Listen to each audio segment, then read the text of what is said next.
we are testing GLB, the new car that we got recently. All the technology, almost self-driving features. And this car we have is the stay in lane assistant. So if you step across the lane, they'll like shift it back to you automatically.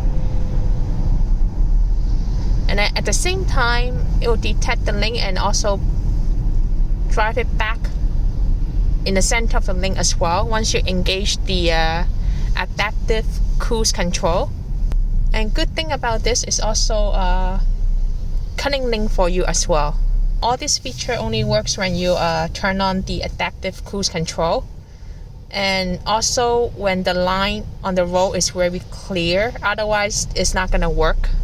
So I think it's pretty awesome. I think nowadays when we talk about new car, it's not just the car itself, it's talk about how well the technology is and how safety the car will get you. Okay, you see all the ambient light? Even the fan has it too, but I think it's because right now it's too bright, you cannot see it. But let's see if I can. So now you see it, right? If I turn the temperature up, it's gonna be from purple to red. If I turn the temperature down, it'll become purple. That's telling me if you go down, it's gonna be cold. If it's hot, it's gonna be red. It's so interesting. And then it's very good, spacious, and they give you a mouse pad here, and all those joy dial, turn buttons. It's not very pretty, and it's not that expensive compared to GLA, slightly higher. But because all the feature that we add for technologies, the auto, I would say almost auto self-driving, that costs a good amount of money. But that, I guess that it'll pay off because it drives safely, especially you do it on a road trip or there's a traffic. That'll be even more convenient. And then the compartment is very spacious too, and then there's a little table. They took out the sunglasses tray on here. This no longer exists, so I have to put on here. Nowadays, that's where I hit my stuff. Again, they have the heating seat here functioned, and all the seating adjustment, memory, and here. And for this GLB, they took out the lock. Usually, there's a manual lock on here. B is the adaptive cruise control. If you have the GLA back then, usually the stick, the little controller, is in the back, like below where the windshield stick. Now it's on the steering wheel, which is on the left hand side right here. All this is all the adaptive cruise control, and this one is controlling the this side, the right hand side is controlling the board right here, dashboard. If you don't want a touch screen, you can also control through here or through here, little touchback. And this compartment is very deep too. I put a lot of stuff on it already. They give all the USB-C cables nowadays. No more USB-A. Everything is C. There's 2 here, 2 in the back, and 2 on the third row. And there's also like normal standard outlet charger in the back, and the 2 USB-C cable. I mean, it's the height standard-wise size, almost like same height as the GLC. And you see, if I look at the head, you still have a lot of room space on here, but it's cheaper. And then you can add the third row, which we did. And then C version, you cannot add the third row based on the spec. So I think the B is very good deal in terms of the price. You're gonna step harder on the brake, because normally I don't have to do that on GLA. In order to stop, I just step harder nowadays because it got heavier, and they're using the same engine.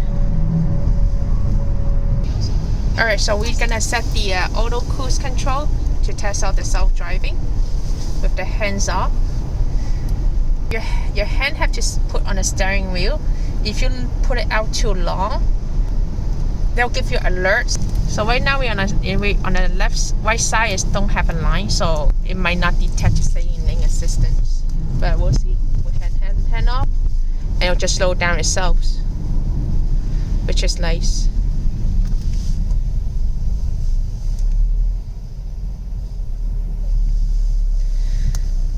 So looks like the car haven't complained about hands off yet. I think probably like few more minutes it will complain. See, you see the steering wheel gonna shift by itself without touching it. So we're just trying to stay in lanes.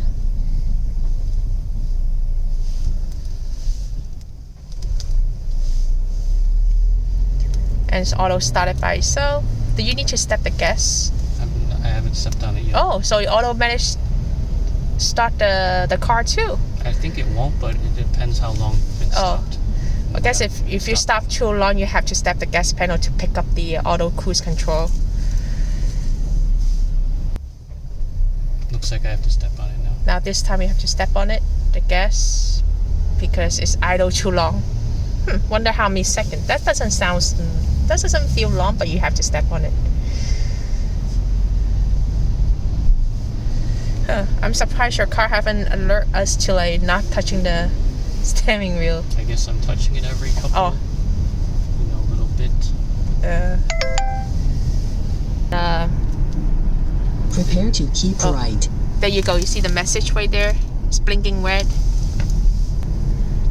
But I feel like if this panel break, it's gonna be very expensive to fix. I have a feeling.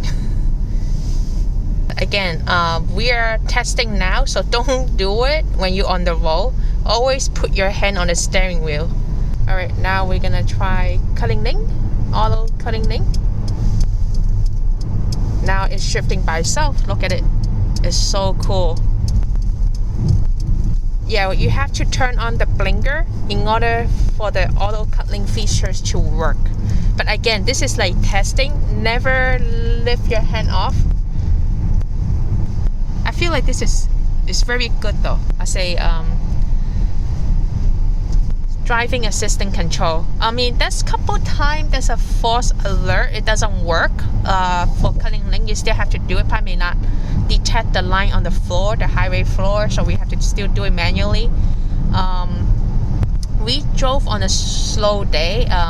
The slow covered the camera, and it's no longer, it's kind of disable our cruise control. Once it's disabled the cruise control, you cannot do the self-driving anymore. You will reach a toll booth in half a mile. Until you clear up all the slow on the camera.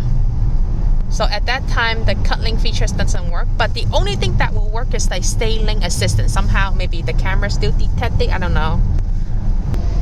How about if we try purposely step on the white line on my side, on the right? It'll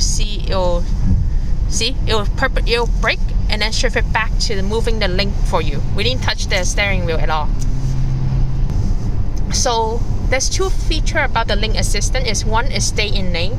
Second, if you step on the white line, the car will brake a little bit and move it back to you. But this can be manual override, just FYI. If I look closer, tell you the limit speed based on the sign they see outside. And the self-control, the cruise, you can adjust like the speed +5 or disable it. So if you +5, it's always gonna stay at the limit speed +5. It won't go higher. And then there's also recommended speed limit, which is gonna bring in orange. And that's also one good thing about this little tray here. But unfortunately, we didn't add it. This tray, if we add the package, is automatic charge your phone wirelessly. It's very high too, spacious. And this is our third row seat. Have a lot of room here. Still have this half of an arm, spacious. The third row is pretty easy. You just lift the red strap in order to unlock it, and then use the black strap to pull it up. That's how you enable the third row. I guess this is optional, but it does have headrests that are adjustable, so you can pull those all the way up. Once you enable the third row, you don't have much space left. So if you have a lot of people, don't bother to go shopping. It's like this thing is sticking out. The door does close with this. One is for moving the seat all the way down when you need the space for trunk. This is for moving when you need to get someone into the car. Let me see this button here. This is the button. Like forward. So this is the amount of available space you have when you have a third row. So you'll see that it does push the second row up a little bit. You have less leg room than before. So after the third row enable, you only have this much amount of space left over for your knee versus earlier you have this much leg room. This is how much space you get when the third row is not needed, and this is the space you get when the third row is needed, so you can kind of see the difference there. There's a huge difference, probably like a hand differences space. So I'm on the third row seat now. You get seat belt too. 2 seat, you got cup holder here, and each seat on the side you get a USB-C port charger, and same as here you get USB port charger, and a seat belt, so which is cool. So so now we put the same length on the third row seat. This is the how much leg room I get. When you move your leg is kind of stuck in below on the seat. So if you decide to move your leg, you have to do like this and move like that. For small people it's definitely no problem. For me, I'm kind of a little big, we might have a little issue like sitting discomfort when it's been a while, but getting on and off is definitely takes some effort. But with this price, with the third row, I would say no complaint. So now I'm gonna try to get out and see how fun to do. So I'm gonna pull the seat forward again using that same button right here. Okay. So also about the third row seat, the seat here is sliding this way, diagonally down. So if I sit like this, okay, now I'm sliding down, that's fine. When I get out, I need support on this two little, the head and somewhere in the car to lift myself up and then try to get out. Now it's gonna be a little bit tough. So that's how I get out. So now we are trying the perpendicular parking and see if we can detect a spot in here.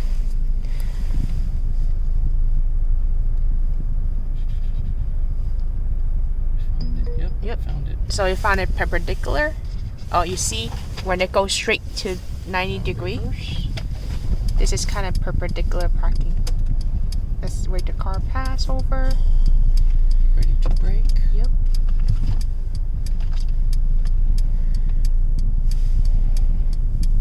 I'm not doing anything. We're not doing anything. We didn't step on the gas panel. Everything is do by itself automatically. But we just pay attention, make sure it's not hitting cars while testing this technology. Looks so good, so perfect. Wow, this is amazing. It passed for us perpendicularly. It's a little off center. Yes. Slightly off center, but still good. Not bad. Yeah. So now we are doing parking, parallel parking. Now we try sense it. No, there's a parking. Oh, we try next one then. Oh, now see, there's a sensor. So strict rectangle, it means parallel. If it's horizontal, it's perpendicular. And then you see a car symbol. And we just step a little brake, and then all hands off, and it's automatic park for you. Well, we always prepare on the brake panel, just make sure we're not hitting the car or something in case of the technology not working. See, so convenient. This is amazing upgrade compared to GLA. You don't have to like turn on signal, and then this sensor will detect both sides, which is a plus. And GLA back then you need to by default it will sense the right side, but if you want to do on the left side parking, you have to turn on the left signal in order to like start the waiter detecting. Here is like do both sides without doing anything or without putting any blinker or signal, which is good. And one thing I want to talk about is the heated seat. So this is the button. The GLA, when we press this level 3, this is the hottest. It will burn our butt very hot here. With this GLB, we noticed that this is not as hot as anymore, like burning your butt, and then it will like the butt has heat, the seat has heat, and the back has a little heat too.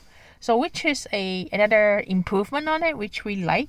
And I believe this button would be the AC on the seat, but since we didn't get that package, so we don't have it. It's just a button there, but it's not gonna be useless, not doing anything.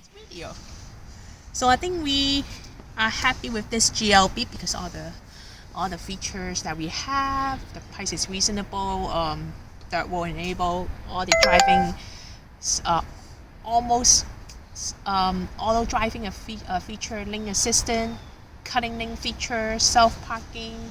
The big upgrade is the self parking. We don't have to step on the brake, step on the gas anymore. It automatic do it for you once you step a little bit and exit out the parking, and ambient light, all the USB-C cable on each wall. That is a plus.